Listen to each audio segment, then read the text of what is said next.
And we're live. Good evening, everyone, and welcome to the Guitar Gear Locker. My name is Alex Books, and this is my co-host Roger Sutherland, and this is live show number 18. And tonight we're just going to discuss, a lot of the different guitar brands that put out guitars for 2025, and there's a lot of cool stuff we've been checking out recently, and actually today, NAMM as well started today. So maybe next year me and Roger will make it there. Next year, I said it last year, and I couldn't quite make it happen this year. Next year, we have to go. Yeah, because it's kind of hard. You probably get the same thing. Like I get people emailing me, "Hey, you're going to be out in NAMM? Yeah. In NAMM," and it's like, no, I'm not going. I feel it in here. I don't see my friend there. Yeah. You know a lot of people out there. It's just, some of the people, some of the companies that I deal with, they're like, "Hey, I'll see you at NAMM," and it's like, okay, next year. So I can't wait to go. It looks like a blast out there. This year is probably not the greatest time to go either, with everything going out there. Sure. The fires and all that, probably the last thing they need is my dumb ass out there with them. So, and last week, just to recap, was pretty cool. A lot of people watched it with Bob. Yeah. It was a lot of fun. Bob had a lot of fun as well. So we'll start with the Corrosion. Yeah, he is here. He was here early. And then how are you, Mr. Trouble? I want to go to NAMM. NAMM. It's pretty awesome. It's actually a lot of fun and a lot of amazing stuff that you see there. A lot of cool people and really. Who I did see was going to be out there is Pete has something going on, Dankelson. Oh, really? Yeah, he's doing something out there. I don't know if it's one of their clinics or what, but he has something going on out there. So that's pretty cool for him. Nice. Yeah. So you want to get right into it? Yeah, let's get into it. All right. So and this is going to be like coming off of last week where we went for 2.5 hours and talked with Bob, who was awesome to have on last week, and you were awesome. Me, not so much, but I thought we had a cool conversation. And to come off of that, now we're going to get into nerd territory again. So so let me figure out if you could do some fill here real quick. I'll start sharing the screen up. Yeah. So I think we're going to get into Reverend guitars, right? Is that correct? We're going to get into that first. I was actually watching today, some videos from NAMM, and I saw Reverend booth first, actually. Right. And I thought there was some really cool stuff. And in fact, Mr. Greg Koch, his signature guitar was the one that really stood out the most for me, at least. Right. Which is that's not the one. Yeah, I guess it's not up there yet. Maybe on the I guess it's not on the site yet. So it's they didn't. It's more it's like a Stratocaster, right? Yeah. It was, and it had like a green burst, I think, kind of sunburst finish or something like that. You know what? Hold on, let's see if we can make that happen. Yeah. So that one let's see, Greg. Man, I dropped the ball on that one. Oh, you probably didn't know it wasn't on the site yet. You know what? I was trying to get a lot in there, and there's some of the new stuff they don't necessarily have out there. It's like a video, Yeah. I mean, that guitar may have been just announced today, whereas some of the companies announced a bunch of the new guitars, a week ago. Yeah. So, and if you can find a photo or something of it, but the guitar it's like a Strat. It's it's like a Strat body, bolt-on neck, maple neck, I believe.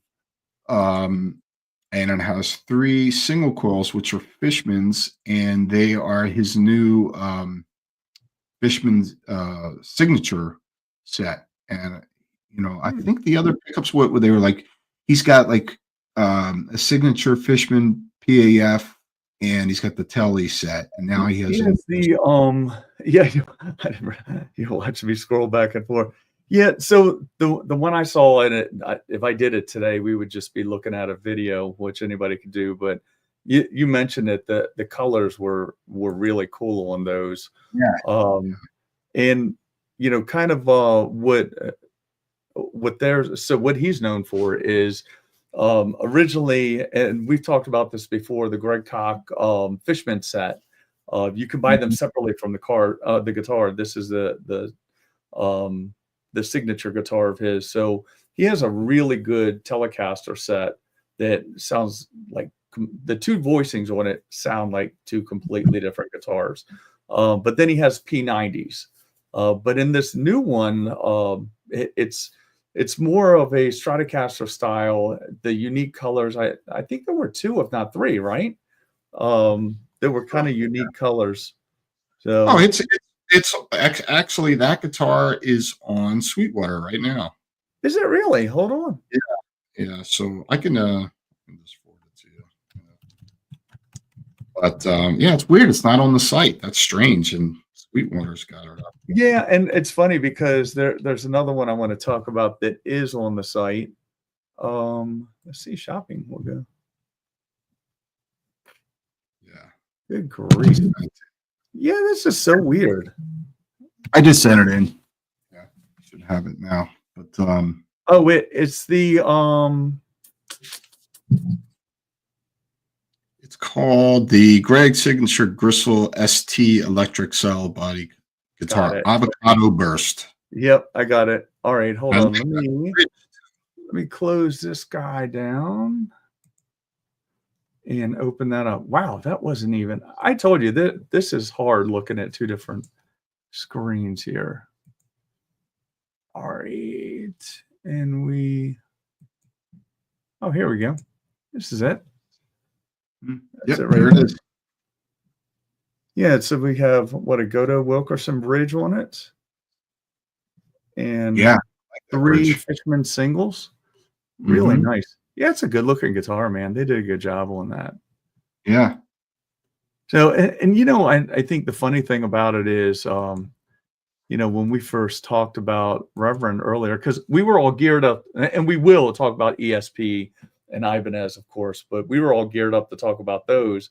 And then you brought up Reverend, and I started preparing for this and ran across this. It looks cool, but then I ran across a couple of other ones that I want to talk about. Yeah, if those singles are like the ones we put in yours, that's gotta. And if you look at the top as well, it looks like it kind of, like when you have like a Gibson Firebird or something in a house, that top kind of raises up. Yeah, right in that area right there. But yeah, I like that guitar. Kind of unique, and I got to tell you, we talked about Billy Corgan. I wish this would just. Why won't it? I'm gonna have to talk to StreamYard, but they won't talk to me. Everything's done in email. It needs to be easier. So I told you, we'll talk about the Billy Corgan here in a minute, and that's kind of what caught my eye was when Billy Corgan, who's always kind of played a Strat, switched over to Reverend, and I mean it looks okay, and I checked it out when they first came out. Didn't necessarily like it a whole lot, but after we talked today, I went looking through the site and I saw that one and a couple other ones that I'll put up here in a second. But this one, I told you before here, I didn't want to show you until we got on the show tonight. This one caught my eye. What do you think? Yeah, that's cool. Oh, okay. You don't like it? No, it's cool. It looks like the same body as the Billy Corgan. Yeah, body. It does, but it is, but it's different. Floyd, which is the first time I've seen Reverends with Floyds on them. I guess they're trying to kind of step into the more modern, maybe shredder type guitar player. Right. And funny thing, I don't know if you're aware of this, Roger, is so back in 2014, before I joined up with ESP. Briefly, I was endorsed with a company out of Holland called Serpent King Guitars, and the I knew the guy that started the company. He's Henry from the band God the Throne from Holland. So he made me a guitar, which actually you have now, and this is related to Reverend. So the pickups that were in the guitar are called railhammers, and it's through the same company. And at that time, I remember Henry, I wanted EMGs in the guitar, but I also was like ready to jump ship with passive because I was kind of, I felt that the EMGs were just kind of one dimensional, and I couldn't I wanted something more diverse. So he was like, well, I could put the EMGs in, but I really highly recommend these railhammer pickups. They're really hot pickups, and they're, really diverse, and they're passive, So he sent me the guitar, and, I really love those pickups, and I actually put them in one of my other Jackson Rhodes guitars, actually. Right. And, the band Ruinous actually recorded with the railhammer pickups. So, funny story. And then I obviously switched to Fishman once I tried them, and I was like, oh, these are the pickups I'm looking for. But those railhammer pickups, I still think they're really good. Yeah. And, actually, is this a version of those? It looks like it. Yeah, those are railhammers, because you see it has, on the pickups where it's like it's straight, and then you have the and I mean, for those of you to watch, he's talking about this area right here. You have the poles down here, like you would on a regular, but then you have rails up here. And so what we were talking about is that he had a V guitar. It's kind of right there. You just can't see it because it's dark. It has these rails in it. They're half rails, half poles. Has those in it, and it's a V guitar made by a custom builder, right? But that's what that was a custom builder. That's that was what actually kind of drew my attention to it. So when I first looked at it, they were doing a demo of it, and I was like, wow, that guitar does not suck. And it looks like I don't know, those are clay-ish looking dot inlays there. But they also said that they're going for Floyd's more in the interview that I saw, in gold hardware. I'm okay with gold hardware. I'm not over the top with it. But this looks really classy. This caught my eye when they were playing it. And it's kind of funny because a lot of guitar makers seem to be really headed towards the Floyd Rose market. And man, I got to tell you, I was not always a fan of those, but I love them now. And some of that is I mean, you really have to understand them, I think, or Floyd type approaches. I used to use the bar, and I really don't use it anymore. It's been the longest time since I use it, aside from the studio, some solos and stuff like that. But I always loved the feel of the Floyd bridge. To me, it's one of the most comfortable bridges. So they've kind of upped their, in my opinion, they've kind of upped their game a little bit. Sure. Yeah, so that's one. While we're on here, we'll go with, there's another one that caught my eye. Well, there's the Billy Corgan we were talking about. And I think he has the railhammers too. I think he's got like a signature pickup railhammer. Yeah. And that's I think I said this in an earlier show, like Smashing Pumpkins is kind of what got me like back in Siamese Dream and Gish and all that, kind of got me back into playing as an adult.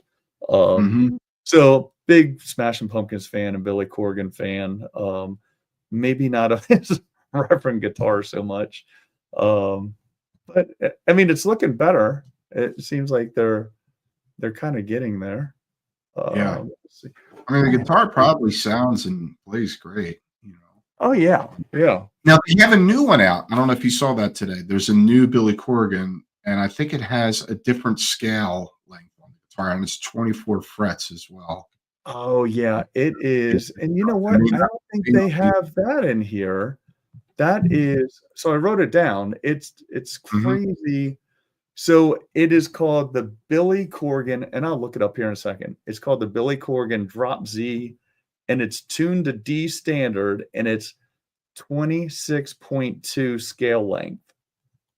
Wow. Yeah, Yeah.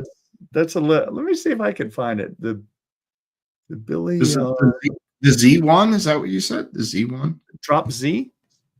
or Z1? Is that it? No, they said the way the guy introduced it was Drop Z. But he did say a couple things that were kind of inaccurate on his. Hold on, I'll see if I can find that.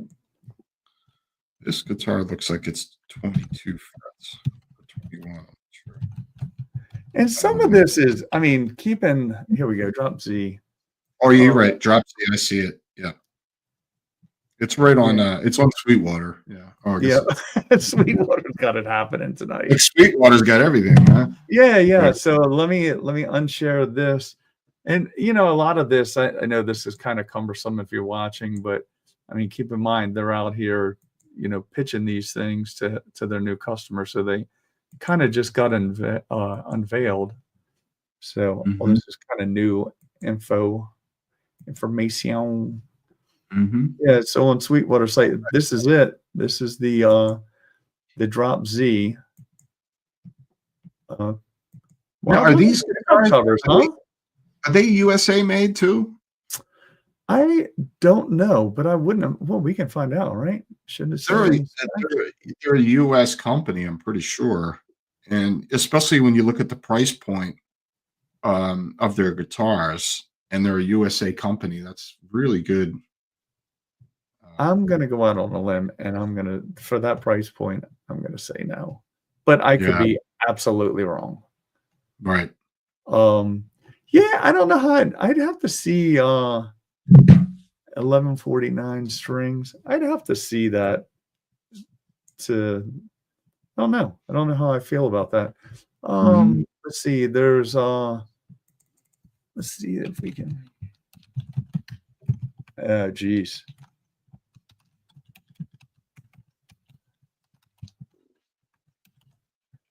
Vernon Reid. Yeah. That's he's with Reverend too, or Huh. Oh wow.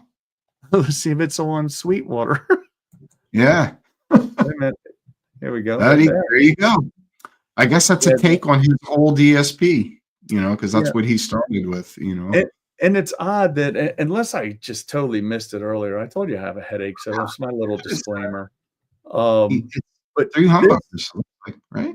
Yeah, this is they do have this on display out at NAMM, but kind of cool. Reverse headstock, kind of that Strat style headstock. I keep forgetting I have to be over here, so yeah, so that was pretty cool. Is that a bulb on neck, or is that a neck through body? Let's see. They don't really have a lot of. Is that railhammers too? No, I don't think so. Oh well, they are. They actually are. Yeah. When you look in close. Wow. Yeah. So I thought that was kind of a. So I was I guess the moral of the story, I was pleasantly surprised when I went on Reverend's site. Looks like they've come a long way, and looks like they're trying to make a lot of improvements. Yeah. So they had another one. Let me throw this up there. This is Ryan Malixi from Hot Mulligan. I'm gonna throw it right on the same thing, so that way I don't have to keep sharing this. Let's see if that's. Oh, there you go. Yeah, and you know what caught my eye on that is, do we want to continue with Google? What caught my eye is the 3 P90s in it. Yeah. Yeah, so that's cool. Yeah, they kind of went over that too. Kind of interesting. I mean, Mhm. imagine how three P90s are going to sound, right? Ah, I'm curious actually. Yeah. All right. So I unshared that. Real quick, I want to since you put this in the comments, wants to let us know, and anybody that's in this area Saturday at Strange Ways Brewery, School of Rock, who we're both big supporters of, is going to have Mhm. a little gig with their students. Curtis and his staff down there do a great job. So if you're in this area, drop by and see them and support them. Yeah. Welcome back. I mean, I We wish saw there you was were early, Roshan. you know, I might as well say this on air. I was telling Roger right before the show, I was planning on wearing um, my Necrosian shirt, but it doesn't fit. So I need a new one. He's been working out too much. His So, muscles are too big. He said, hold on, I had to grab a drink there. what's up, buddy? All right, so let's see, what is Classic Metal Saturday? That'll be Nice. cool. So what songs? Hey, back to you. How's it going? I saw you were here early. I told when you leave everybody, just so you know what we're talking about, he leaves as soon as I get this stream going, which was a couple hours ago, he'll leave one of those in the comments. And every time I pull it up, the first thing I see is I comment and I bust out laughing. It's me in here going I'm like, I wonder if he'll help me get some of these things off. So we got to get Joe from Necrosian on the show one of these days. We had John on, so we got to get you on next, buddy. Yeah, when? Let's get it set up. Yeah. We'll make a date. All right. So looking at oh, you'll love this one. Sorry everybody for it's like I say this a lot. This is so cumbersome. But this will be, man, they could make this like one step shorter, and then it would only be 15 steps. I'm probably going to bitch about this every week. There you go. The new JCM 800 modified.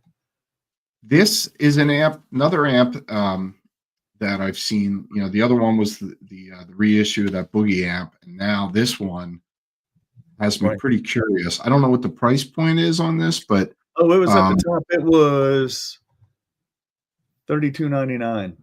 Okay, I figured it's up there. Yeah. So, you know, if anybody's familiar with the JCM 800, it's a legendary amplifier.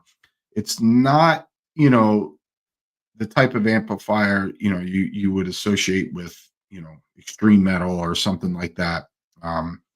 But, you know, back in the early 80s, you know, all the guys that the pioneers of extreme metal and a lot of the hard rock guys and stuff like that, they used the JCM 800s, but they all had the modified back then, so they can get more gain out of those amps.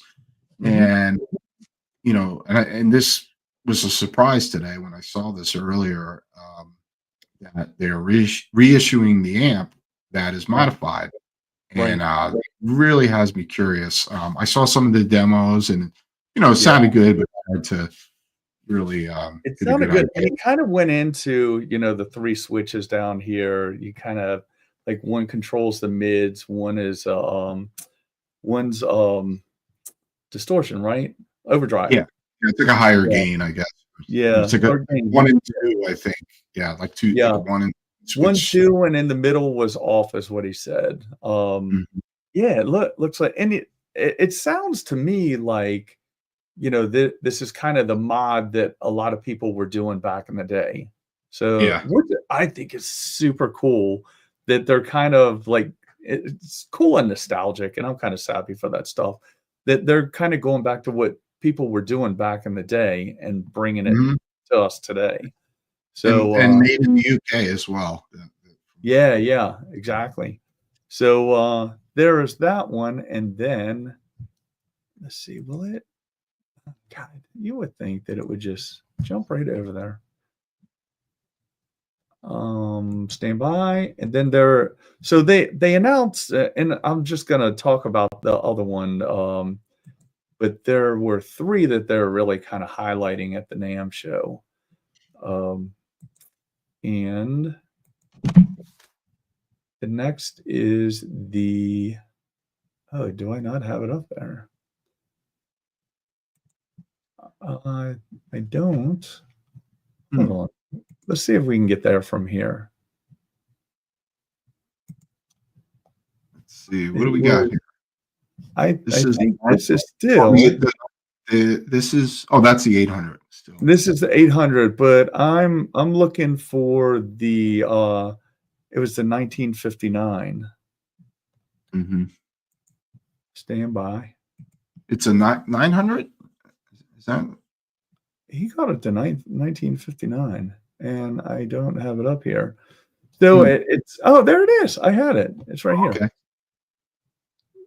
So yeah, and he kind of, one of the examples that the gentleman that was out in NAMM talking about this was he said Slash used it. It's kind of one of their modified amp, not necessarily the JCM 800, but then they had the other that is the JCM 800 Studio, I think it was, and that had less wattage, and you could clearly tell, and especially the way they were explaining it, that it doesn't kind of like it's good and it sounded good, but it just didn't have the punch, Yeah. So let me you can't go wrong with Marshall. What's that? You can't go wrong with Marshall. Yeah. Now, Joe, what was do you remember the model of the Marshall you had? He just put up in the comments he had an early one. I can't remember. I'm trying to remember the 80s, the amp that you had. Any fans of PV? Sure. Yeah, PV's great, man. Yeah, I actually have a it's a solid state, but I have one here that it's a late 80s, early 90s that I'm getting rid of for somebody. So yeah, there was a PV amp put out by, it's a signature amp. It was an 800 as well. Okay, nice. 800, and he got it from Scott Russell. Okay. I'm assuming you used the distortion pedal with that amp back then. Unless you were playing AC/DC. Yeah, that's funny. That's exactly what they were talking about. They said a lot of guys were throwing tube screamers with them. So they said unless it was AC/DC. So cheesy, to get back to your question about PV, there was an amp that came out some years back that PV put out, and I never got a chance to try it out, but I was really curious about it, and I can't remember the name of it, but it was a signature amp from the guitar player from Peripheria, I think. I think that's the band. I'm pretty sure it was the band, because the guy's got a signature guitar with Jackson as well, but the amp seemed really, really cool, and it seemed like it was kind of like a take on the EVH. It's not the PV EVH, but the EVH amps.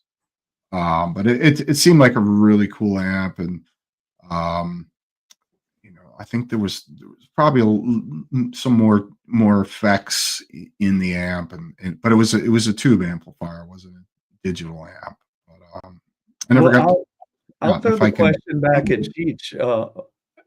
Is he a fan, or are you a fan? And which one? I like PVs. I like 5150s. No, I'm talking about for Cheech. Oh, Cheech. Yeah. Yeah, I'm interviewing him. I'm gonna interview Cheech in the comments. All right. So while we're waiting for him to answer, move to the next. What's funny is, talking about PVs, I've talked a lot about, like, there was a time where I was chasing fire trucks, and guys that are into fire trucks are probably more into fire trucks than guitar guys are into guitar. So I was away from the guitar scene chasing fire trucks. But during that time, as much as I wasn't into guitar, I knew a lot of, and that was around when PVs were super popular. We knew PV, we knew Marshall, and that seemed to be what all of our guitar friends had. You know what I mean? Mhm. Oh, here he goes. Invective. Yes, that is the amp. You're correct, Frank. Yes. Any experience with that amplifier? Because I was really curious about it. That is that. Yeah, that's the amp. Yeah. All right, so we'll go to the next one. Yeah, let's move on. This is, and we'll still wait. Cheech, we'll still, if you want to be interviewed, we'll still answer when it comes up. But we'll all right, let's see here. So the next was the Fender Standard Stratocaster. So you know what? I don't know how this one, like, we've talked a lot about. Wow. Yeah, so we'll talk about that in a second. So, Mhm. you know, I had a USA Standard, and, you know, you think when you hear the word standard, you're thinking it's a USA made guitar in my mind. Mhm. But this is Indonesia.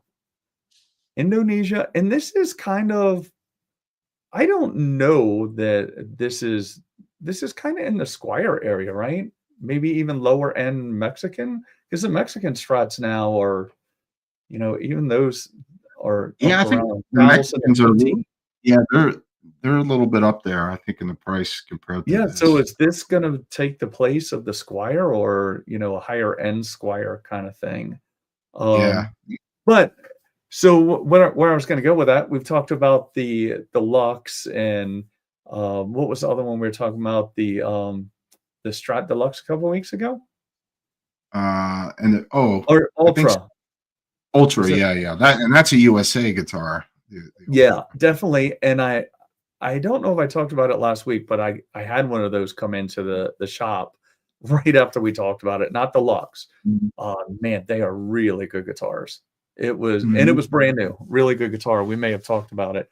But the Lux, if you look at that, the guitar I was just talking about that came in was heavily discounted, and Guitar Center matched it because it was at a certified dealer. So if you look at the Lux now, it's heavily, heavily discounted. You can get those right now. I think it's a weird number, like $540 off. So Oh, wow. really weird how maybe they're starting to figure out that they're pricing themselves out of the market. Before we Mhm. get to this out, I'm going to jump over to, just to keep these rolling. Had a JCM 800, JCM 2000, around 2001, 2002, both were fantastic. I had a dual rectifier, but I traded it for the 2000. Wasn't a great one. One of those was one Yeah, of those. I have a triple super lead 2000, and it's a great amplifier. I've recorded a couple of records with it, and yeah, so I'm right there with you with the 2000, and I'll take it any day over a rectifier. Yeah. And dual rectifier's been going since 2001. Mhm. And then we had Joe that was with us a couple of weeks ago. Oh, He said he I had think a. who's the Necron? Let me see that real quick. That's my friend Carl. What's up, Carl? Hey, Welcome to the Carl. show. What's up, man? Nice, man. Good to see you on here. Into our nerd fest again. Hey, we talked about music last week. I don't want to hear any shit. Back to the nerd stuff tonight. Yeah. Let's see. I want to have a guitar battle with Alex. Oh my god.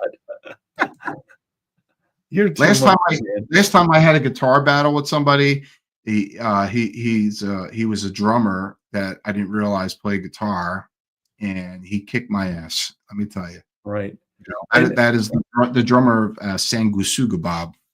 He's a oh. ridiculous guitar player. So that's Trouble is Cody, everybody. We all know Cody. Hey, Cody Cody. comes in here, great parents. Cody's great. I think he would lose that battle though, maybe right now, but What's in up, a brother? couple months he might beat you. Yeah, it's him. What's up, brother? Yeah. All right. Yeah. So this Fender right here. Now, Oh, wait a minute. Sorry, I had an old rickety PVE studio. Is that what I okay. have? What is the one that I have out here? A Studio Chorus? Studio I think so. Pro used years ago. It was a Trooper Verge of Death. So I had mentioned the one I have here, and it was a family member's, and it unfortunately passed away. So I'm getting rid of that. But so the weird story about that is, and it's an older one, late 80s, early 2000s, and it has a spring reverb in it. And I pushed the wrong button, and I did something that jiggled the springs, and I almost needed hearing aids after that. That just happened a couple weeks ago. So yeah, it's kind of cool. It's a Studio Chorus 10, something like that. Yeah. All right, so on to this. I don't know quite what to think of it. You know what? We talked earlier before this started about the bridge. It's hard to see. Yeah, it's a 2-point bridge, which a lot of guys like that. And I prefer that bridge on a Fender. yeah, I knew you liked it. The one that we talked about a couple weeks ago that was on my Instagram, the blue one that was custom made at a 2-point. Yeah, these are probably pretty good. I'm sorry, I'm not looking at it right there. I have to look over there so you all can see the pointer. But yeah, I guess it's all right. I just, I found it odd. It's almost like I don't know. And these where's what's that? And this is made in Indonesia. Indonesia. These, I gotta say, I had I've owned a couple Fender Strats, USA and Mexican and Japanese, and the best one that I owned was the Japanese one. So yeah, you can't go wrong with an Asian-made guitar unless it's made in China. China. My opinion. Yeah, I don't know. Oh yeah, there's the bridge right there. I think you just passed yeah, it. the bridge was right there. Yeah, it's I don't know. I don't know. Who knows? I would have to see it in person. It probably plays fine. I mean, the good thing with these, even Squires, especially older ones, if you get decent electronics in them and decent pickups, they play great. I don't know how I feel about this bridge. Looks a little cheapish. I don't know, but it looks like it's a take on that bridge, but a little different. Yeah. Now that I see it up close, I don't know. I mean, eventually, you know what? Like I can see better going like this. I catch myself doing that too. Yeah, I don't know. I mean, for the money though, I mean, you could here. So there's two things. So for the money and for somebody that's looking to get into a Strat, that's not bad. And you know that you can probably you can probably get that discounted because $599 is just, I mean, for that guitar is not awesome, because on the used market you can probably find a really nice made in Mexico, and sometimes, hell, it wasn't long ago I bought a 90s era USA Strat for $600 off of some guy that was in perfect condition. So I don't know. I just the prices. I think it seems to me with all the discounting that you see, and then I saw another thing this week that you could get 8% points on any purchase you make. Like, let's stop giving friggin' points and discounts and just mark the damn guitars back down where they probably should be, in my opinion. Survivor, Metal Man, Randy Road is Indonesian. Yeah, and we've seen a lot of Indonesian guitars that were super solid. I have one guitar made in Indonesia. It's a great guitar. Yeah, and I think some of mine, I don't know. I get too caught up in to the standardization and their naming. Like every time I turn around, they're naming it something else. Now a standard used to be a USA. Now a standard's made in Indonesia. I just wish they would. There's a Lux. There's an Ultra. Let's just make a line. Yeah, It's just all over the place. Tough to follow. Wasn't there like a Fender Elite maybe or something like that? Yeah, there's or the Performer. There's Performer. So yeah, we had that one, and then let me close this down and then reshare. And then we're gonna go into. Let me throw an American Italian late 70s. Oh wow! Oh, I never knew you had one of those. Nice. Where'd it go? Yeah. I'm keeping up with the comments. Yeah, a lot of people do. Look, there are guys out there that love made in Japan stuff. Korea, super solid. We've talked about that. I mean, I really, in my opinion, and my experience with playing a lot of different guitars, I think Japanese make the best guitars in the world right now. Yeah. You know? Let's see. Korea is making amazing guitars. You know, he traded it. I had a there's somebody that has a I think he's actually trying to unload it. It's a really nice made in Japan Telecaster. That thing is really nice. Yeah, I believe it. The Korean hammer is basically 250. Yeah. Oh wow. There. I probably play with that guitar maybe at some point. All right, buy me some time, Alex. Yeah. Buy me some time. What do you guys think about the weather? Yeah. It's cold. You know what? Let's talk about the weather for a second. Because so real fast, like especially if you have acoustic guitars, here's my public service announcement. If you have acoustic guitars, make sure you're keeping them humidified. The other thing is, like, if you have propane, natural gas heat, wood stove, watch your humidity. You know how I'm struggling. Like, I'm in a basement, a finished basement, and I have a big whole house humidifier on my furnace. And I bought 2 portables this week because I'm just I'm having a hard time maintaining like 41, 42. So, yeah, and I started like a couple of my guitars. I noticed it getting a little fret sprout. So keep your guitars humidified. So yeah, you want to go into products, and there's new for 2025. Yeah, there you go. We go. Hey, yep. Yeah. So, man, start with that one. So that is the new Mick Thompson, and yeah, that's definitely one of my favorites of the new. That is a sweet looking guitar. Yeah, it's a Horizon, and it's got a brass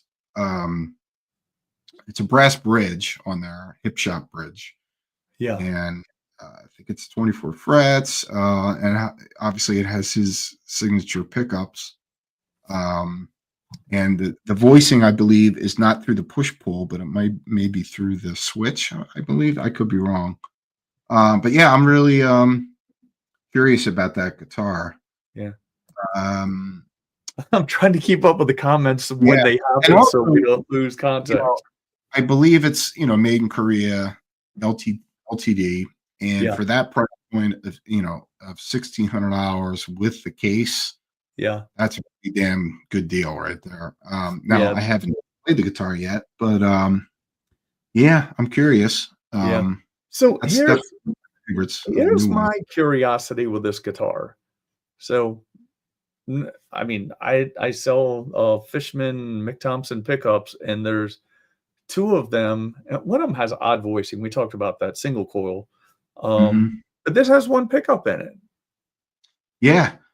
And it's funny because I know he's a 2 humbucker guy, and went with the 1 hum, and even myself, I own 3 guitars that have just 1 humbucker, And more I notice how good those guitars sound. I mean, obviously you don't have the diversity of having that neck pickup for whatever, Right. for it's like clean tones or leads or whatever, but man, there's something about, you know, a one humbucker pickup. And he most likely he probably just AB'd a bunch of stuff and then was like, Yeah. yeah, one humbucker just sounds the best. And yeah, so I'm really curious about that guitar. Well, and I like it's weird because like what I was thinking, and I was surprised because we talked about the installation I just did of the Mick Thompsons, and it has the 3 voicings. We chose to go with 2 because there's one, it's like 2 single coils. It splits the humbucker, and I was like, I don't get it. Now I'm really stumped when I see one because I mean, it's only been a couple months that they've had his set out. So it's odd that they have that set out. Then he comes out with his signature guitar with 1 pickup in it. But it's a good looking guitar, that's for sure. Yeah. I really like the finish too, and I love the Horizons are just amazing guitars. Seriously, we love to own an LTD Arrow. Yep, Alex loves them, that's for sure. Oh, I think my arrows and my double arrows that are E2s as well are amazing. I've been an Jackson player for decades, but went to try out an Arrow. Yeah, me too, actually. I mean, I was a Jackson guy as well, and Charvel. And, and I still love Jackson and Charvel. I think they're amazing, but he wants I prefer ESP. Well, here you go. There for right there. There, $15.99. You can have with the case. That's pretty. So that's not bad. That is that's a really cool looking guitar, I think. Yeah.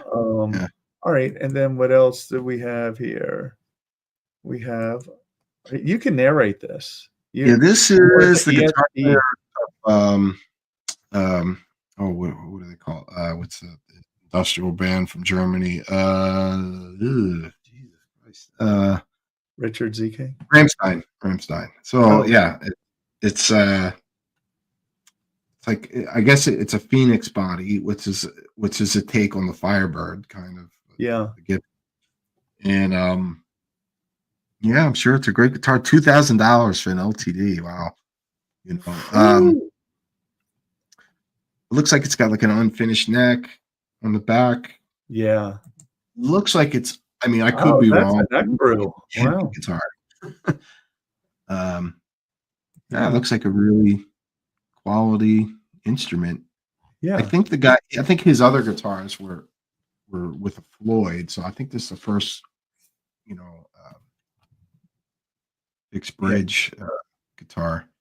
So that the one backing up a little bit to the Reverend, something this guitar made me think of it. The one guitar had dual kill switches on it. They were on a toggle, and one was spring loaded. So 2 kill switches. Oh wow! He's gonna kill some. He's gonna kill some stuff. Yeah, some signal. Oh man, that. So what I noticed with a lot of the ESPs is they are definitely going bridge only on the.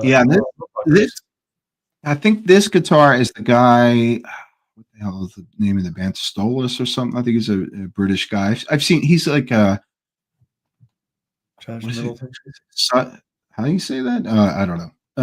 So I know of this guitar player just because of his guitar channel. Didn't even know he was in a band, and then find out he's in a pretty popular band. But really good guitar player. But that, I guess, is his last signature, which was the same specs. I think it's just a different color. I don't know if there's anything new about it.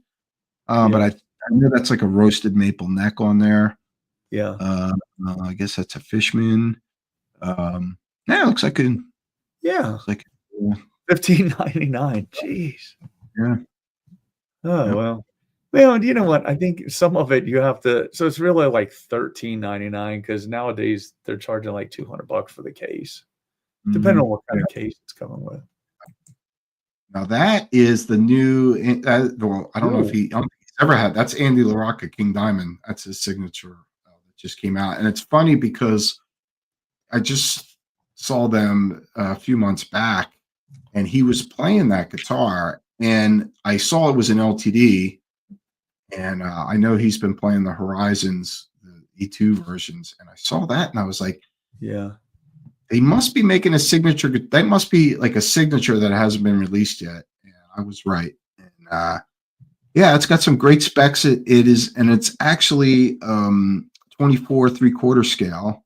yeah, Unlike most Horizons, which are 25/5 scale, and it has one humbucker single coil, which I love that configuration.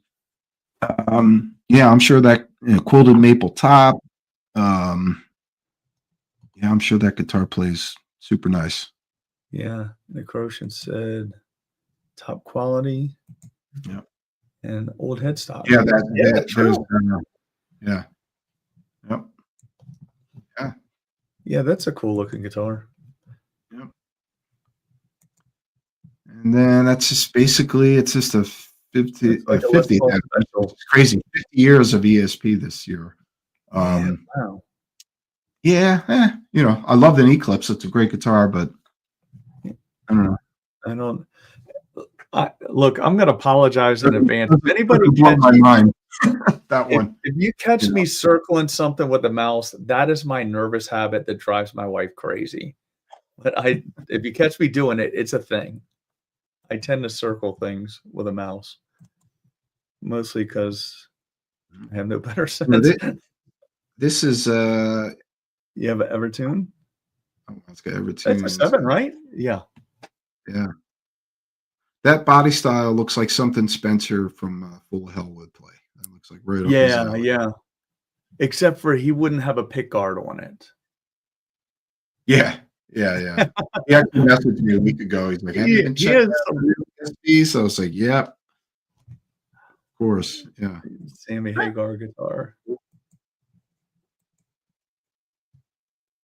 Yeah, that isn't bad. Like a jazz mask. That is. That almost looks like it hangs from style. Like that wood. Yeah, the quilted. Yeah. Yeah, they're making some really good looking stuff. Mm-hmm. Survivor Metalman. Not a fan of the Evertune bridge. I'm sure it works great. Yeah,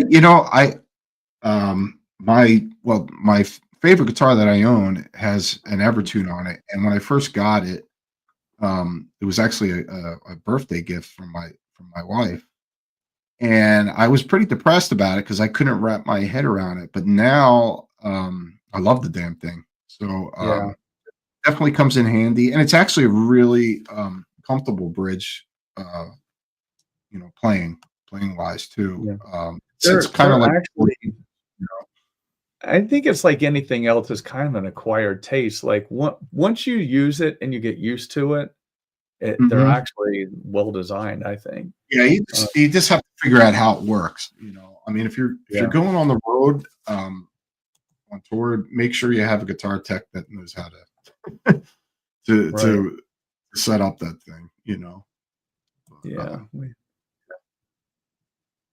Oh yeah, definitely. It's it took me a while to like Floyd Roses. Not that I'm a big whammier, but yeah, they're definitely, once you understand how they work, like they have kind of like definitely two solid functions, like one where you can bend the string as hard as you can bend it, but it'll just hold that note. Like note, then you can get it into the mode where you can bend it. So they're kind of cool. Yeah, and it's really a great thing to have in the studio. Yeah. Too. Oh yeah, I can imagine. For tuning stability. You play my guitar with the Evertune. Yep. Yeah. All right, and now we're gonna go. I guess that's just the baritone version of the that body shape. Is that a 6-string? I think it's a 6-string. Yeah, it's a 6. Yeah. I like the what do you call that? It's some kind of a silver burst. Yeah, the finish of sandblasted. I think it's yeah, right up there. Yeah. That's cool. Oh, is this the one you were talking about the other night? No, we'll get to that. The one I was is definitely my favorite of the new LTDs that they should put out, and I have to have one. You have to have one of these? It will be mine. No, not this one. So this is the Alex Skolnick, the signature, which is yeah, it looks like a great Eclipse. I believe it's like a full thickness body on that too. I could be wrong. Yeah, I'm sure that's a great guitar. It's probably weighty because from what I understand, he likes his guitars very heavy, and that would probably destroy my shoulder. But yeah, that's cool. I don't know. What do you think of that? I feel like we're all surfing the web and I'm just scrolling. Yeah. We're all doing what we normally do individually. I'm just the scroller this time. Yeah. What do you think of this guitar? Right. It's okay. Yeah. You know what? I like Les Pauls. I like everything, but I like Les Pauls a lot. I don't like Les Pauls with Floyds on them. Mm-hmm. I don't know why. I just don't think they belong together. But that's just me. Another baritone. This is like one of the LTDs, I guess. Yeah, that's cool. Do you play baritones? I actually no, I have not, but I want to get one because of my other band Ruinous is tuned to A standard. Oh yeah. And I'm curious how that will work with the baritone. Yeah. Henny would like that guitar. I think he's talking about the green one, right? That is. Oh yeah, he is, because of the green one. The green one is still right out there. All right. So. I think that green is a little too happy for Henny. He needs it dark. I can see where we're going with this. Yeah. I jumped ahead. Yeah, that looks good. Yeah, that's cool. Maple neck on there. Maple. Yeah, he said the green one. Yeah, definitely. Mm-hmm. Hey, what's up, brother? How you doing, man? Yeah. There he is. Let's see. Yeah, that's cool. I dig it. Be standard funny. Yeah. Yeah, this may be a little too shiny. I don't know why I mean, you can see I'm weird with stuff. Like, why is it shiny? I like that.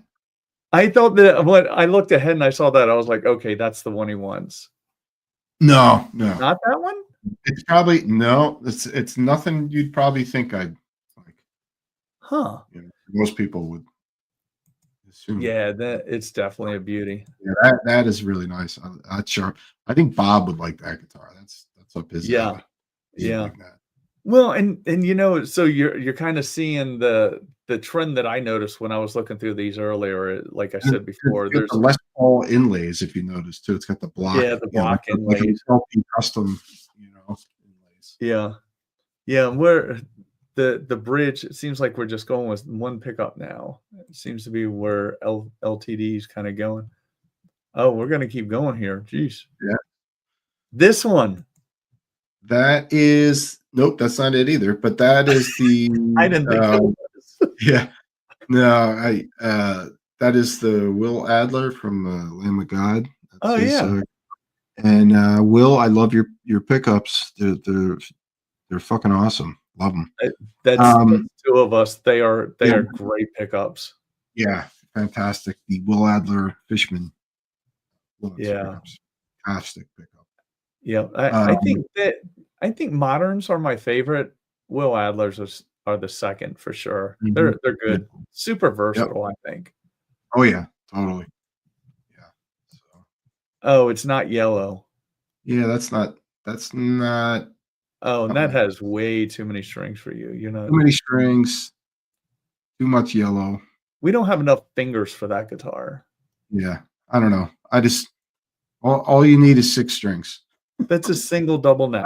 I'm still not into the whole 7 string and 8 string and all, but yeah. I don't know. I told you I might dabble with a 7 one day. Oh, yeah. All right. Yeah, that's cool. It's like a All right, I'm gonna start jamming. Another like silver burst kind of this one. Yeah, I like that. I mean, I like the other version they made it with the wood. The wood sunburst, round sunburst. I guess it's their kind of take on like a junior, but these guitars, the bridge is actually recessed into the body. So Oh, they say it has like a feel of a Floyd Rose. oh wow. Fast, yeah. So, Yeah, I'm surprised. mhm. I'm shocked. All right. Cody said 8 strings are awesome. You know what? And that's true. That's very, very, maybe not in all cases, but it's definitely generational. So the younger Yeah, generation really likes more strings and lower tuning. yeah. Um, I like, of course, I've been tuning down low since late 80s, but when that wasn't a thing at all. But I still prefer just tune down. yeah, I don't need an extra string, he tried 7 and 8s. I had early on I had an 8-string Yeah, I Magic agree. Key Not for me. It was gigantic. Yeah. Let's see. Painted Gibson's like, yeah, that's what it looks like. It looks like an older Gibson with a silver burst. I can guarantee you that one's not going to green out though. Yeah, it's definitely generational. I think the customers I see coming in here, the younger guys and gals seem to have more strings, lower tuning almost every time. Yeah. Uh, Well, you know what? 6 They strings. think by tuning it down low, it makes you heavier, but go listen to Hellhammer. You ain't get much heavier than that. Tune the E Right. standard. Right. Right. I think 8 strings are for solo metal artists, but I want one. Yeah. I don't know. I think maybe one day I may try a 7. I don't know. Maybe I need to go to 4, play ukulele. That's another. Oh, sparkly. Mm, Sparkly baritones, right? We talked about this earlier. I think baritones are cool. Yeah. Telly style. Man, That's a cool. lot of silver burst. Yeah. Silver And burst sand. Sandblast, yeah. I have small hands. Yes. Yeah. Well, and that was so and this is just me. Maybe everybody doesn't think this, but a Majesty, like up by the nut, the width of the neck is super narrow. So if you're playing like an open chord, it feels to me like you have to scrunch your hand up a lot. But on that 8-string, I couldn't reach the 8-string. But the dude that brought it in was a gigantic guy. Mhm. Small hands. Yeah. Yeah. I can imagine. Oh yeah. Bring it in. Did you get one? You got another one? Skinny neck. Yeah, definitely. Yeah, they're doing a lot of this silver burst. That's I guess Yeah, that's silver cool. burst is making a comeback. All right, That's like Phoenix. the low end Phoenix. Yeah. That's like a. Oh yeah. Well, and they have and I forget what it's called, but they have a more entry level line now, right? Yeah, that's what these are right here. These are like Yeah. the cheapest ones. Yeah. And then you have 7. There you go. 7-string baritone. Yeah, that's cool. Yeah. And yeah, see, this would These be are like the great lower ones. for a new Mhm. player, that's looking to get into an affordable guitar. Yeah, yeah. I actually wanted to get one of these for my nephew. Actually, Yeah. Here. Yeah, and I like that they do that. The bad thing about it is I'd hate to see the frets, but you take it to somebody, get the frets done, and you have a nice guitar. So I like this. I mean, this Yeah, is that's basically, this is same guitar as the LTD arrows that I This have. is what I just had in here, right? You had that. It was red, but not this guitar. You had the one with that's a reverse headstock. No, it was a red Arrow 1000. Right, but this is the new one. This is the new red. It's reverse headstock. The other one that you had is the. Oh, yep. That's And also, I believe that's got the Fishman's in it too, and it's got the Does it? where it's screwed into the body. mounted into the body as well. Oh, it does have Fishman Moderns in it. Yeah, Because yeah. that one that came in here had Seymour Duncan actives in it. And they're mounted to the body as well. Let's see. Let me see if I can catch up here. That red arrow and gloss black. Yeah. Yeah, that would be cool. Yeah. All right. Caught up now. There you go, Egg. There's your new guitar. There's your, Give yourself a red arrow like that. LTD Deluxe. And you know what? They come in. That's why I thought this was the same guitar, because it had the stainless screws and all that in it. Mm-hmm. And that was the one that I put the 14s on. The strings, custom set of string joys, and the Mick Thompsons went in it just last week. Oh man, I'm looking at the wrong one. I dig that. Oh, here we go. Another silver burst. I guess it's like another entry level guitar. Yeah, it's cool. I mean, man, you know, for a low end guitar with some cool finishes they got here. The guy in Possessed plays a red arrow. Yeah, Daniel has a red arrow. I actually got to reach out to Daniel. I got to get him on the show. It'll be great on here. He's a fellow guitar nerd and ESP guy. I'm gonna skip this. I think we saw him or something. Yeah, like that. That's just the affordable. Yeah. You know, I don't know about you. I kind of like that they have this line. You know, so that's the one entry level line. That is my favorite. Yeah. Oh, I thought it was the other one. I misunderstood you. This one. So they made this same guitar a few years back, but it had 22 frets and it also came with the Fishman core. So this one has 24 frets. It's hip shot bridge. Same black body. One humbucker. It's got the modern influence in there, and it's a roasted maple neck as well. So you may see me with this guitar this year. Yeah. Can't wait. But I dig that, because I've been getting back into playing the Strats, and I'm really digging that guitar. Well, and it's almost like my black Strat, but it doesn't have a light up kill switch. Yeah. I'll have to bring that in here one time. I mess around about that thing. It actually is a cool looking guitar.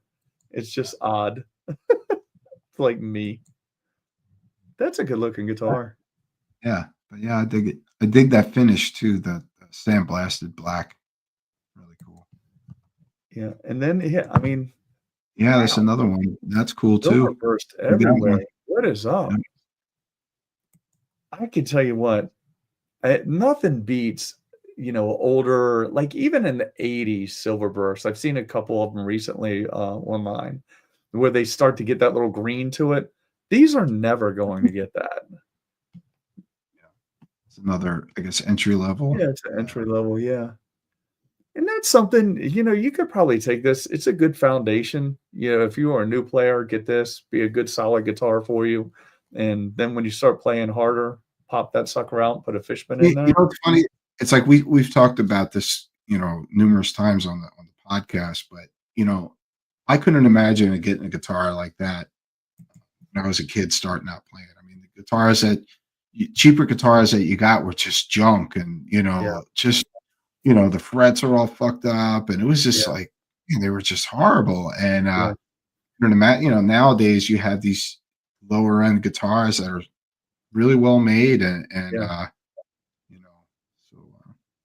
is that it? I think that's it. Yeah, that's it. LTDs, yeah. But there's like I said, that's my favorite, the SN1 HT. Yeah, and I like the one next to it as well. Oh, and then we're going to go to Ibanez. So let me unshare the stupid screen and then reshare it. And it's funny because I bitch about this every week, and it's probably something I'm not doing correctly. Oh, let's see. It's not. And Ibanez, I think I only seen one new one that I checked out, so I'm curious to see what you. No, it looks like more. Hold on, I had to. I have to tell you, they have Okay.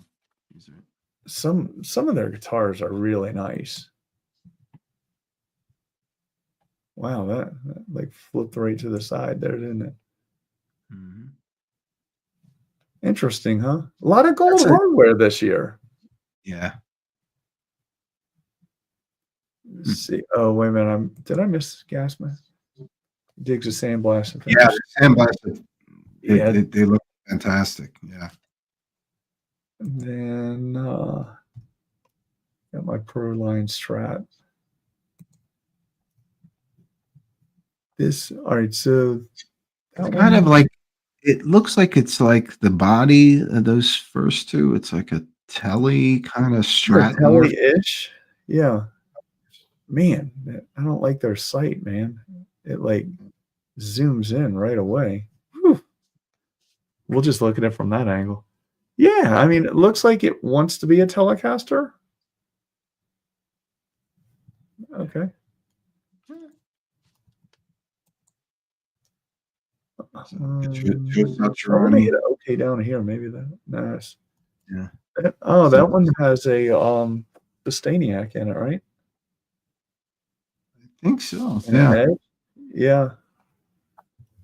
That's the Um, Joe Satriani signature, I believe. Yeah. yeah. Yeah. And then I And guess these are the that is what? Is that a that's a 7 string? 7. That's a Yeah. 7. Yeah, I don't know. It's like an RG body, I guess. Yeah, looking at the bridge. Hmm. It looks like it's just like there's no tremolo bar. It's just like a Floyd Edge, I guess. I guess that's what that tremolo system is. There you go, right? Hmm. I don't know what is that Edge? What thing? is this? What is that? Yeah, I'm just like, what is that? Huh. It's like, we don't need a whammy bar. We have a whammy handle. Well, yeah. Oh, that's interesting. That's different. Huh. Yeah, I don't know. Is there? Wait a minute. There's got to be something written. The hell is Specs that? here. Whammy Yeah, I'm handle. curious. Yeah, there's. I'm looking up here. There's like 9 of us watching Yeah, right now. Like, Roger, scroll down. yeah. Damn it. On, off. Yeah, that's a weird. Hmm. Is that the back of it? I guess Like so. yeah, that almost looks like there's like a. I almost want to call it like a plastic texture to it. Mhm. Where's the? Oh, here we go. So low pro edge tremolo. Yeah, I figured it was an edge. So Yeah, recess fine tuners. man, I'm gonna be looking that up tomorrow, doing some research. I mean, Yeah. who knows, it may be a nothing, but I don't know what the I have not seen that one yet. me neither. I don't know what to think about that. It's probably more concerning for people that bring them here to be worked on. Yeah. We got one with an Evertune. So it looks like it's like the same guitar. Yeah, I'm definitely. I know I pointed this out a couple of times. It definitely seems like gold hardware is coming back. I mean, I like gold hardware. I do like it. It just it has to match right with the guitar, you know. If it's done tastefully, I like it. Yeah.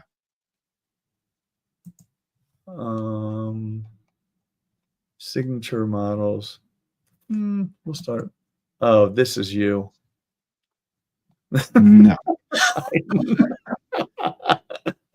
Yeah. Well, that is not a good looking guitar. That's not. Really, That's yeah. not. No. I'll pass. That's okay. I That's wish all they had the right. prices. That's all right. ESP was I like the specs on it.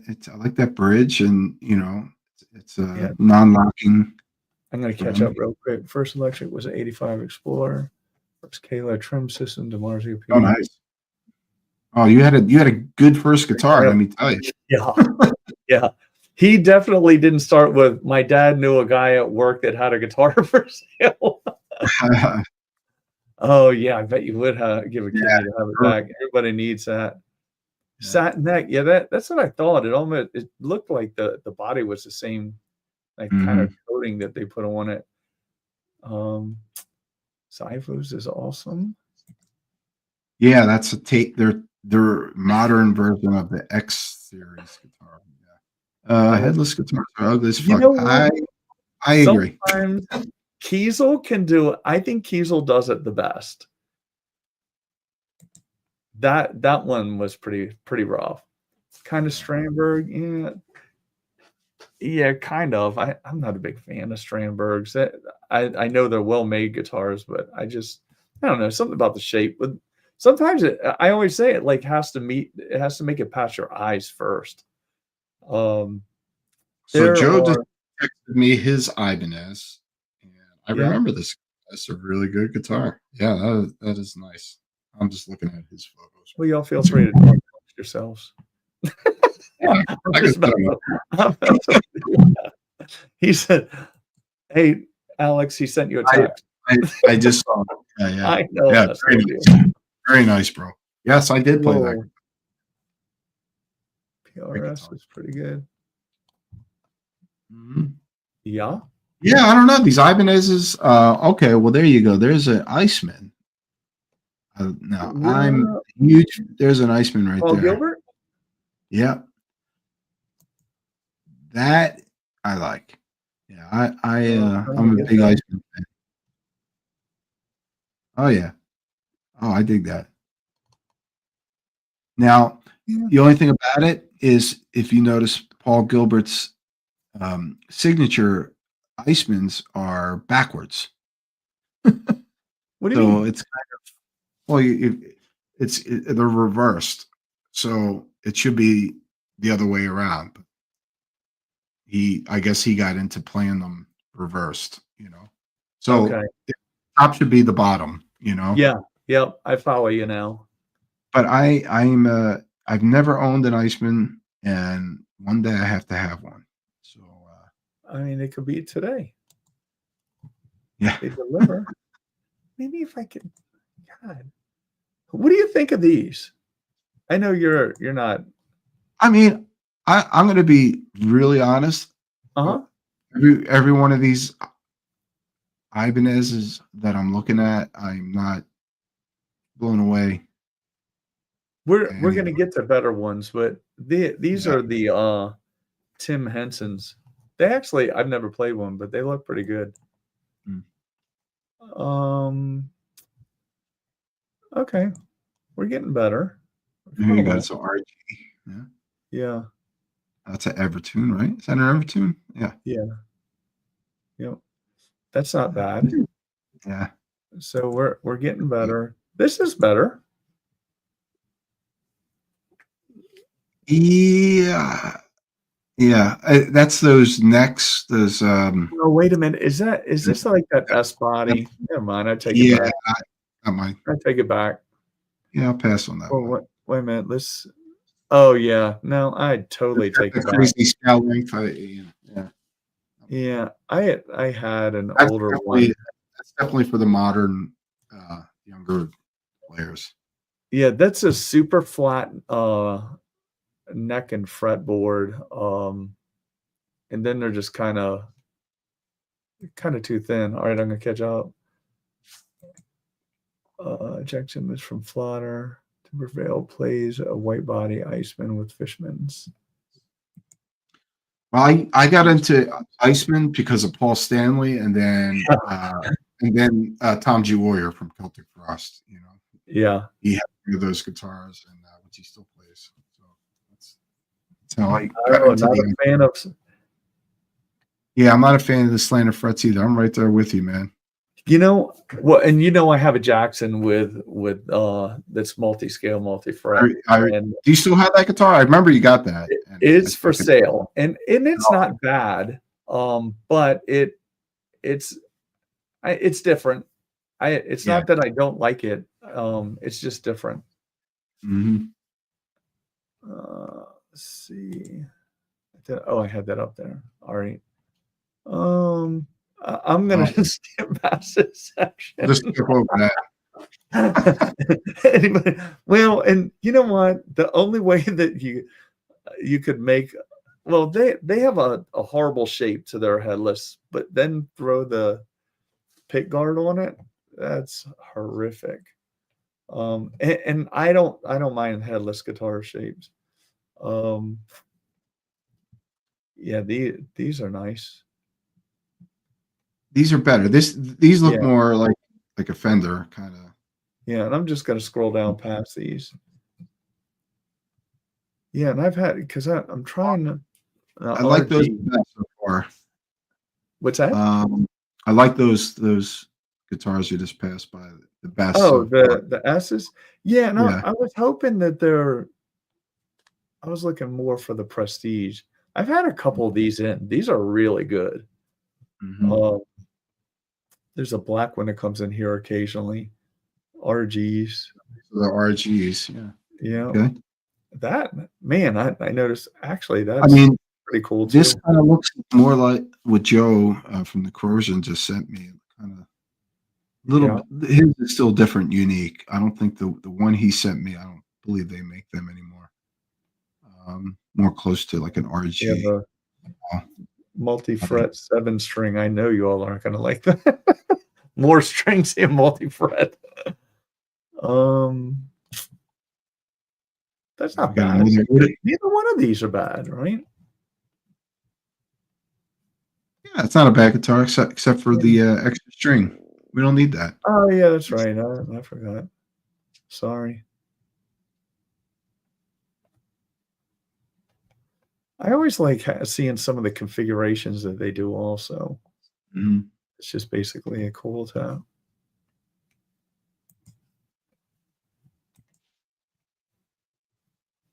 Does that have Fishman's in it? Yeah.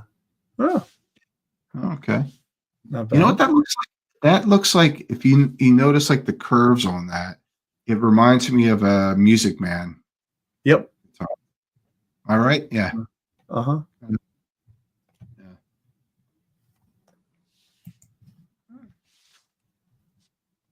Oh man. I don't know why, but you know what? So I have to tell you this. So I see a lot of 335s, 345s, and things like that. And I had one of these in a couple weeks ago, an Ibanez version, and it was nice. It was Yeah, really well made. I could dig those, especially these three right here. Which one? Top? The next. The next one's down. Yeah. Those are cool. I'm gonna catch up on a couple. Ibanez black labels are good. Yeah, you're right. You know what? It's funny because I noticed some of the ones I'm clicking on, I'm noticing that straight string across the headstock, and that's exactly what it reminds me of. Yeah. And it seems to be the ones I'm starting to gravitate towards, maybe. Basses. Basses look nice. That looks nice. I was looking for their Prestige. Did we pass those? I guess some of those guitar, like that Joe Satriani, the one you had, well, that was a Prestige, I'm pretty sure. They're probably just mixed in here with their new stuff. I tell you what, man, they are really good. Yeah, I think Ibanez is a great company. They make great guitars. My only issue with some of them is the flat necks, the back, the necks. Yeah. They're like I like it more rounded. And there's something weird about that. Right. He said likes a Gretsch. Yeah. I love Gretsch. Yeah. Love Gretsch. Horns are very solar. Yep.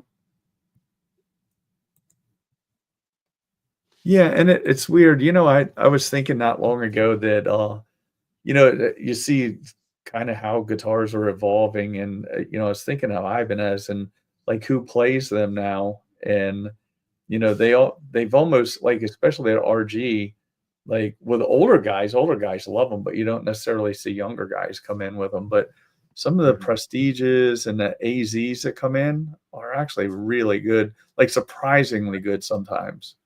Mhm. But the RG, and I've seen some of these. Like at one point, I had a customer that had like all kinds of old ones. So I've seen a lot of these, Yeah. and the newer ones are just as good. That's cool. Mhm. All right.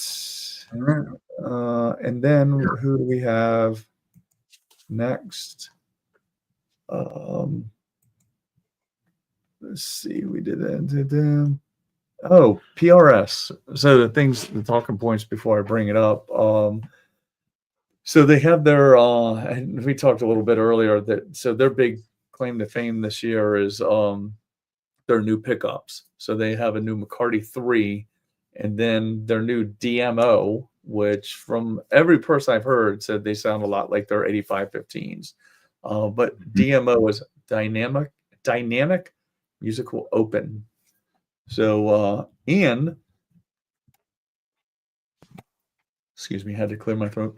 So the other thing that they're doing is the Swamp Ash Special. They're coming back out with those. It's kind of a bolt one. I had one. Mhm. I loved that guitar. I should have never gotten rid of it. It was Mhm. beautiful, played great. That the one that I had 3 narrow fields in it. The newer ones that I saw, and they're on their site, I'm pretty sure.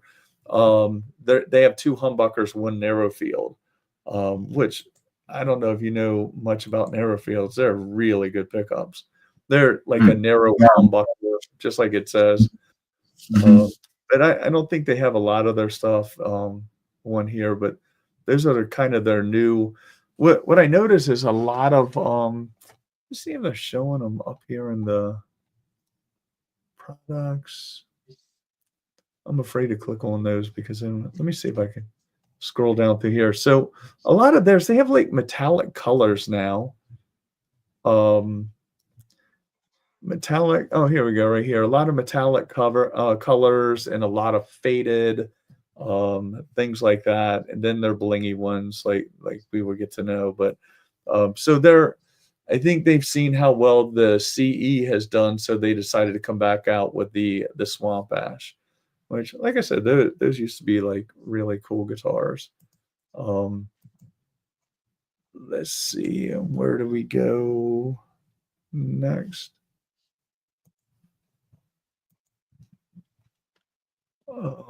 Oh, this was one I was kind of glad to see. This is kind of cool. I know they came out with a higher end version of this. This is the Mhm. more affordable version, and I'm on this. Wolfgang's guitar. Oh. Oh, okay. This is this is kind of their and I think this is a NAMM too. So they had the one launched last year, I believe, and it was higher end. This is more of their entry to medium level. Mhm. That they get And they're into like semi-hollow bodies, I think. semi hollow, little bigger body, and some of that. We probably all seen the same interviews. Like, he's a big boy, so Mhm. playing those little Wolfgang bodies would kind of be kind of small for him. So Yeah.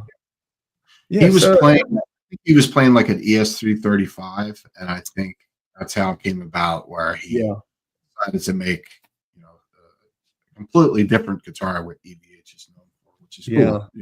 cool. And man, and it's really like to watch him play some of the stuff that he's playing on these. Good grief! Oh, he's fantastic guitar player. I Oh mean, kid plays everything. Well, kid, but not a yeah. kid. Plus, he's a kid. But, well, he's not a kid. Um, this is this is the one I told you about that I found interesting. I ran across this. I've said this a couple times. Like sometimes I'll just see stuff during the week and I'll take a screenshot of it with my phone and say, "Oh, we need to talk about that this week." I thought it was funnier than you did, I think. Oh yeah, because I remember Yeah, you mentioned this to me, and yeah, they made these guitars. I don't know if it was maybe the late '80s or sometime in the early '90s. Charvel. It was like a Charvel version of this. yeah. I guess Charvel Jackson. launched by Charvel Jackson in the early Yeah. 90s. Yep. Yeah. So So cool there guitar. is this now. Is this a And there's only USA one guitar? image of it. What's that? Oh, okay. And I'm just curious if it's like a USA guitar or it's Oh, there you go. There's more. oh, all right. Indonesian built. Indonesian. Okay. Yeah. That's not bad. You know what I don't like? I don't particularly care for the headstock. They could have done better there, but Yeah. I don't know why I like the body. Agree. Hmm. Didn't Scott Ian have a signature I- model? Yeah, I think you're right. Yeah. I think he was playing those. Yeah, I don't know. I think they could have done a better job with that headstock. Yeah. He's still a kid to me at 33. I agree. My oldest is 30. Just imagine have Eddie as your guitar. No joke. Good Wait, yeah, I mean, talk about a whole different subject. Like that guy, and I'll say that kid is super talented. Like some of the stuff that he does he with is. all instruments and Come on, man. other Who's music. that? Yeah, he comes by it honestly. That's for I mean, sure. you know, it's like even his playing on that last Van Halen record, the bass playing on there is just Oh yeah, ridiculous. And nothing to take away Michael Anthony, but man, that kid just the playing on that record is ridiculous. yeah. Survivor, Metal Man. I agree that you know what? I don't mind the body. It almost seems like to me, I don't know why I like symmetry, and it seems like these are just a little bit too low for some reason. Like when you look at it to your eye, that Yeah. headstock is rough. The headstock, yeah, definitely. Yeah, that headstock. They could have, man, you could have done better with a crayon, like drawing that thing out. You know. You know, it's funny if you think about it. Like even like the first guitars we brought up, the what do you call it? Reverend guitars. So like you know the headstock, it's kind of got that Fender-ish kind of style, but it's got all these you know things sticking out, and you know, nowadays it's you know if you're creating especially if you have a new guitar company or something like that, it's like everything's kind of been done. You know, like the classic shapes, and it's you know to make something different. Most of the time, it doesn't look right. You know, like it looks awkward. You know, and you're right. And Survivor Metal Man said he's a pointy guitar guy. Music. Well, and what did I say? I said same with music. Oh yeah. I thought I said. So here's what I think. So every time you see this guitar, you won't get this image out of your head now. Like every time I look at that headstock, I see Gumby's head. It's the Gumby stock. This is the part that no young kids know who. Wow, that is young, Gumby. like even teenagers, they don't know who the hell Gumby is. I found that out the hard way. But yeah, it looks like Gumby's head. They just could have done better. Yeah. Wow. Yeah, let's see. Seems a lot of guitars makers are going for that metal. Yes, I'm old school. I'm telling you, that is what. Well, that seems to be like the two things that I notice the most, and I'm sure we're going to see. There's a lot more coming out of NAMM this week, but man, it seems like one bridge pickup, a lot of like that straight, you know, from the bridge on the sixth string, that straight line like the Solar guitars have, like down the string straight out the headstock. You see a lot of that now. a lot of black we saw. And then the other trends seem to be a lot of gold. So Yeah. just my observations. Mhm. I guess he's talking about the Gumby. It does. It looks like Gumby's head. It's stupid. And then you think of Eddie Murphy, like, I'm Gumby, damn it. That's really aging me. Yeah, man. I don't mind the body style, but I don't know. Maybe I do. Well, I mean, I just thought it was odd. Like, for you metalheads, this is your guitar. I was like, it definitely caught my attention when I read that today. so before we get out of here, any of the people out there, can you guys, any guitars that you've had your eyes on as far as some of the new guitars that dropped for 2025 that you're just like, wow, I'm really blown away by this? Because I'd love to hear maybe some other companies that we didn't mention tonight. If anybody wants to throw some. He was definitely right in that last comment, man. There's definitely a clear separation in guitar styles. Like, even look at my guitars. I mean, you could tell I'm an old guy just by looking at what I have. Yeah, I kind of like I like what ESP does, where they kind of have that hybrid of a modern type take on a guitar with a classic shape. Right. So, I like how they kind of manage to pull that off. Right. It's like it's like if I was to have a Gibson and if I was to custom make a Les Paul guitar, Eclipse would be that, for me. Yeah. Right. So, well, I think I don't know. I think with mine, and I mean, you've seen mine. It's kind of diverse. Like I have two Strats, right? And then I had that third, and I just immediately got rid of it. I thought about keeping it, but then it's like, I mean, too many Strats. But that I have my Jackson. I like that. The Rhodes. I think I have a little bit of everything. So walk by and grab it. Yeah. So I'm kind of all, but I am kind of interested. I've said this a couple of times. I don't know. All right, so entertain everybody for a minute. Get up and dance like on TikTok, like belly dance or something. I don't have any. I'm gonna. I shouldn't. But yeah, like I said, anybody have any guitars that you would recommend or something that you've been Here's eyeballing? one. I'm trying to.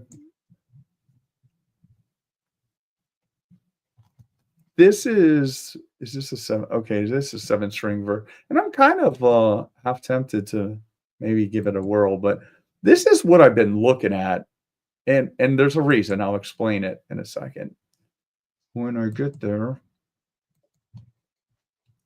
That you've heard me mention it before. It's the Kaizen. I mean, yeah, you did tell me about that. That's right. Okay, so that's kind of, I don't know about the headstock so much. Not that I ever liked the Ernie Music Man headstocks, but well, the body's unique. Yeah, the body is, and that's kind of what I'm interested in. Probably, it looks like it's actually in the price. Well, it's probably super comfortable because if you look how that like rests in your arm on that thing, it's probably. And I think you kind of read where I was going with it. I'm really looking for something because, as you know, I'm left-handed, play right-handed, and I have a bad right shoulder. So I'm always looking for something that is making my right hand, right wrist less wonky. So I'm looking at the shape of that body going, I want to play one first. I think it looks hideous. So it's definitely an acquired taste for looks. But I'm just looking for something for comfort because especially that was one reason why I don't like 335s. And I'm a big dude. I'm 6'1" and 225. So it's not like I'm a little guy. But when I play a 335, it feels too big for me. Like trying to, but I'm also playing wonky handed. I love 335s. Amazing guitars. That's definitely on my bucket list of a guitar because I did some studio work with 335s, and man, just amazing. But yeah, I see what you're saying. It's a big body, you know. Yeah. Well, and I was so kind of what I'm looking at is that Oh, little, okay. you can't see the arrow. Jeez. That little cutaway right there where it gets Mhm. really thin at the top, then and you know what? Ernie balls are really well made What guitars. is what is that bridge too? You know what? I think it is there. Oh, so there's the crooked frets too. So Hmm. I think that's their bridge. So Hmm. just I have never had this. I've had the other one, the Majesty, in here, and they're really nice. But like I said, with the Majesty, I played one of those one time in a music store. I played it for like 10 minutes and my hand hurt because up around that area right there, like the nut, and I don't know if this wouldn't be the same way. Mhm. It's definitely not with 7 strings, but the nut Is that was like super narrow and it actually kind of hurt. is that the Dream Theater guy? Is that his Which guitar? The Magic, or maybe I don't know. oh, the Majesty, yeah, yeah. Yeah. Yeah. Let's see. I had that up there. I'm trying to what year trouble. Oh, he does have that's the black and white stripe one. Yeah, that's a cool guitar. We did some stuff to that. Hmm. What year and trouble? Yeah, I don't remember. You know what? I probably have it written down because we usually write the years down on those when they come in. I don't remember. It's a cool guitar. I think it may have been his first guitar too, if I'm not Hmm. mistaken. If not, definitely the second. But yeah, that's kind of what I'm like. Definitely not at that price. And I think they were more expensive. They were like almost 4 at one point. Then maybe 4 somewhere. Right. But yeah, mine. It's not because the guitar looks cool, or you can even pronounce the name. It's just more like just something for function. Uh, Yeah. let's I mean, see. Uh, guitar's got to be comfortable to play. You know, you can have a crazy shape, but if yeah, it looks cool, even if it looks cool and it doesn't play well, I'm not going to play the guitar. You know, and it's gas like mask and gotta hand be grenades comfortable. are the same thing. Yeah, and it's really undescribable too. The way, like, it's so narrow, especially if you're going down to play any kind of open chord. It's almost like the nut hits you right there, and just like rubs on your hand because it's just so narrow down there. Yeah. Yeah. Cody said it was his first guitar. Yeah, that's right. I do remember. Well, I remember it the first time, but we put some new eyelets in the back of it too. Um, but yeah, that's it. So that I'm sure. I don't know what's on tap for next week. But Well, yeah, we don't know what the plan is next week, but we'll hopefully get that solidified. I will announce something. We're going to try to do a little bit more of roundtable discussions. So we have one in advance, and which is going to be a bass player roundtable. And so far, we're waiting on the other two guys to be confirmed. So the two that are confirmed already are Ross Dolan, who's my um, singer bass player in my band Immolation, and mhm, the other guy is Paul from Black Anvil, which we'll have back on, and he's also cool. a vocalist bass player. And we have two other guys, and one of them's is a definite metal legend without a doubt. So just got to Yes. make sure everybody we can get everybody narrowed down for the time. So maybe we'll do that next week, if not within the following week or the week Yeah. after that. An But not. announcement. I think that'll be cool. Just focus on bass players, Yeah. and I'd like to do maybe like a drummer roundtable, and I think it makes it more interesting. Different Right. topics we can discuss, and Right. yeah, You cool. know, and So I mean, we've talked about there's some pretty good local players that I'd like to get back, and we still want to do that, like mix those up and do those roundtables too. But yeah, there's yeah, totally. some pretty big Yeah. ones around here that play up in the DC area that would Hmm. be cool to have. Also, I mean, if anybody has any ideas, kick them in and we'll go. We've gotten Yeah, some via absolutely. email, but Yeah, we mentioned, and I'll throw them another shout out if you're in the DC, Richmond area, School of Rock. It wouldn't be bad to have one of their reps on here one week to talk about their programs because I'm telling sure. you, I wish my daughter, we talked about her, she's 21 and she did lessons, play guitars, sings and all that kind of stuff. But there wasn't really that foundational school kind of setting for her. She had a phenomenal instructor in vocal and guitar. But there's something, and Cody Trouble can attest to this probably. Like there's something about that environment and getting them in there, especially young.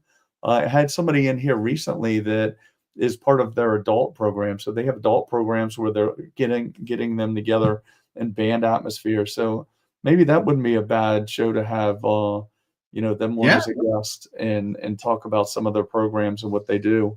I think it would be cool. Of course, it's always good to see a killer show. thank you. It's Thank you, John. like we never know how people like. So Roger sat and talked with Yeah, Alex about you know, Guitar World. we played Oklahoma twice. I think we played last year. We definitely played or no, a little over a year ago. We played in 2023. We played in Oklahoma City, I think, and we played there the year before with Cannibal Corpse. So we played there with Cattle Decap and with Cannibal Corpse, and those shows were awesome because it's not a place that we normally get to go to. Yeah. So yeah, hopefully we do have. There's going to be not going to be announced for a while, but there's a really massive tour we're going to be on at the end of the year. So hopefully we hit Oklahoma on that tour. I have to look at the dates, but yeah, you might see us. Yeah. The end of the year. I had Big Trouble as a Machine. And Gas Mask, thanks for joining us. Thanks for coming on. Yeah. Might be able to get drummer Dave on the drum show with Steve. Wow, yeah. Yeah, we'll see. Yeah. What's up? Love death metal. I have to so I told you I kind of dropped by Roy's show last week. He had a live show on. And of course I told you this, but I'll tell you again so everybody can hear. I like that vibe. It seemed like back in the day when you could just sit and listen to, it was almost like listening to a disc jockey on a Saturday night in a room, just spinning records, Yeah, like Roy's like the John Peel of death metal. Yeah. I sat and listened to it for a couple hours. There were cool people in the chat. It was good music. He has a good vibe going. And what's cool too about Roy's show is, Roy being an old school guy, he's still very enthusiastic about the young bands, and he's really promoting all these obscure, young bands that are out there, which I think is really cool. And, because, when he puts on a show and when I listen, most of the bands I've never heard of. So, which is cool because it's like he's still engaged and enthusiastic about new music, in the death metal genre, which I think is really cool. Yeah, and Cody, we'll sit down and talk. We'll see if we can get some topics together, and definitely if he's playing in the adult group, it'd be good to have. And he's talking about School of Rock. That's a very cool thing. I didn't have School Rock when I was a kid. Yeah, I just wish, man. My guitar lesson was some old dude at the Silver Spring Library, and he just sat in there in a big group and played Ode to Joy or whatever. A lot of the newer bands playing ODSM. Yeah. Definitely. All right. You have anything else? I think we covered our list pretty good. I think that's about it. So thanks for everybody for coming on tonight and listening to the show, or watching the show, I should say. And make sure you subscribe and like. Yeah, we appreciate your support, and Absolutely. we'll continue to bring some really cool shows in the future. So, Yeah. yeah. So, All right, all right, everybody, take care. yeah. Have a good night, everybody. See you next week.